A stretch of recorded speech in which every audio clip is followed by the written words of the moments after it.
Toy Tractor Times is at the 2019 Lafayette Farm Toy Show in Indianapolis, Indiana. We're here with Ben Arbus, who's traveled all the way from Southern Ontario. How long of a trip is that down here? It's about 8 hours, including stops and whatnot. Well, thank you for making the long trip. Yeah, no problem. You've got an exciting farm dish here, and let's take a look at that. All right, so we can start by the road here.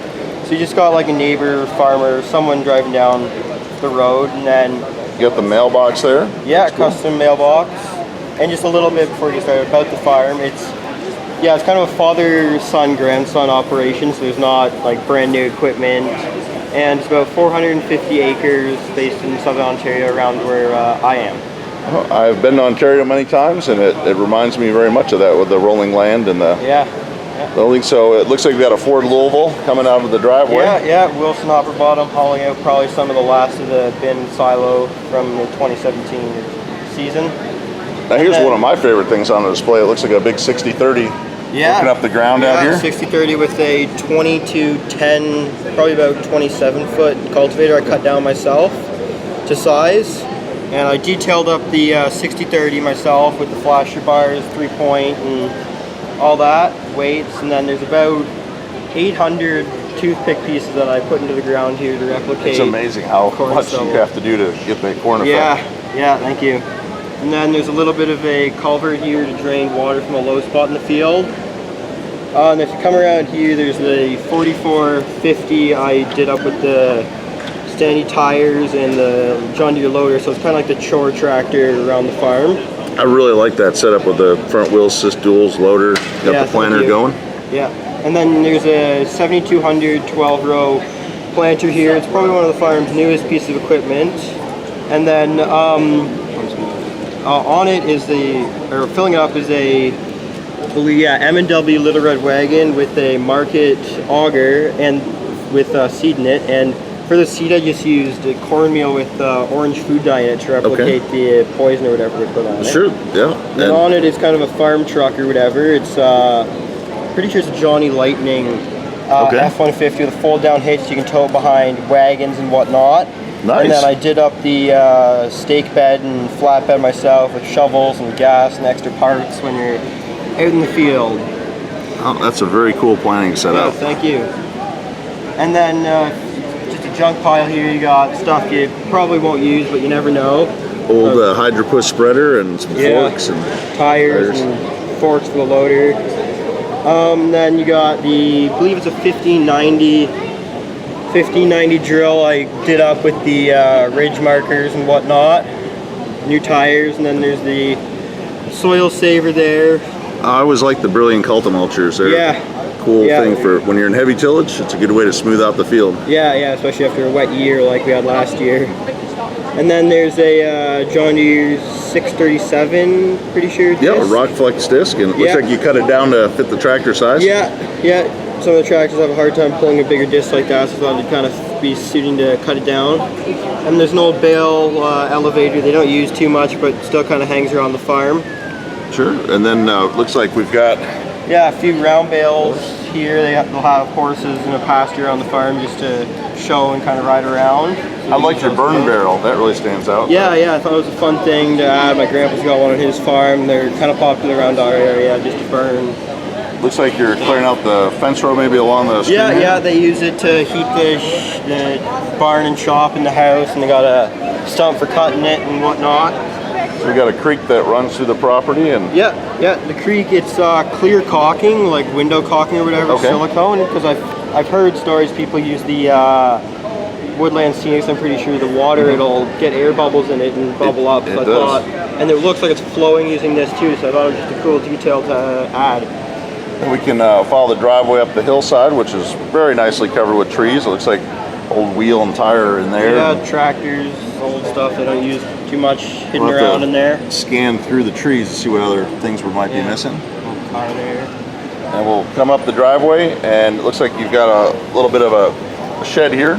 Yeah, there's a shed. They'll probably put the brush mower, the bush hog, and the 3010 in there, or any sort of assorted stuff in there, along with the gas tanks and diesel tanks and whatnot, just so they don't get rusted out and whatnot.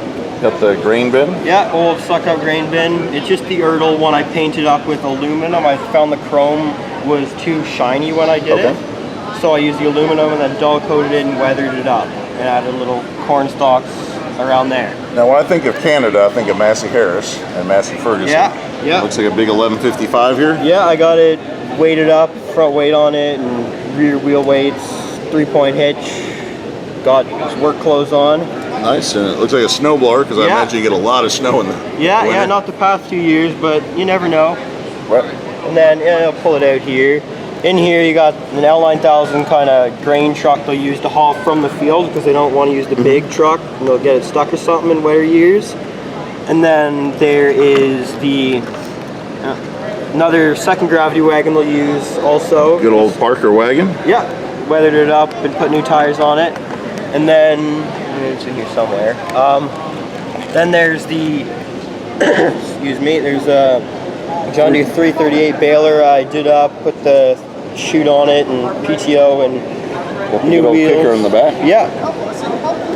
And then back around here they got washing up the 3010 after probably the first sort of mow of the year with the 3D printed push hog. Got Jensen's power washer and stuff there. That's just a cool detail to add. And then there's wood pile and a wood axe up in there. And we got the furnace going there with the wood. Heat the shop for the, well, it's probably still getting warmer, but you know, just to keep water heated and whatnot. So we'll look at this barn. Did you build that yourself? Yeah, completely scratch built. So I took dimensions off my friend's got a bank barn. It's pretty popular in our area of Ontario. So I took dimensions off of that and then scaled it down. And we can see you got the ramp going up in there. Yeah, it might be a little steep, but you drop a gear and sure. Got the wagons inside and hay. Yeah, and the roof comes off here if you want to look in it. Nice hay mile. That's a, It's a good stack there. Yeah, you know, kind of piling up over the past few years. Don't use it as much as you used to because they converted from cattle and now it's just kind of a shop where the barn is now. You can look in the window there and see your detail. Yeah. We'll look underneath there and see what's going on. Yeah, there's lots of stuff. There's an old Model R, if I'm not mistaken, being restored there. They kind of do for fun. Lawn tractor. Actually, I can lift it up here if that works. You can kind of look inside it. Oh, that door falls off. Oh yeah, we got the old spreader. Back when they used to have cattle, and all the workbenches and anything not 3D printed was built by me or came. That's some really good work. That is. Thank you. Nice. Thank you. Yeah, and the door, I'll show it off here. It does open. It does open and close here. It slides along a rail I kind of engineered up. And the other cool thing is the lights. I ran a switch up, so they do flip on and off. Each one goes off and then on again here. Nice, isn't it? It's got the switch tucked under the display here. Yeah, just it's kind of out of sight.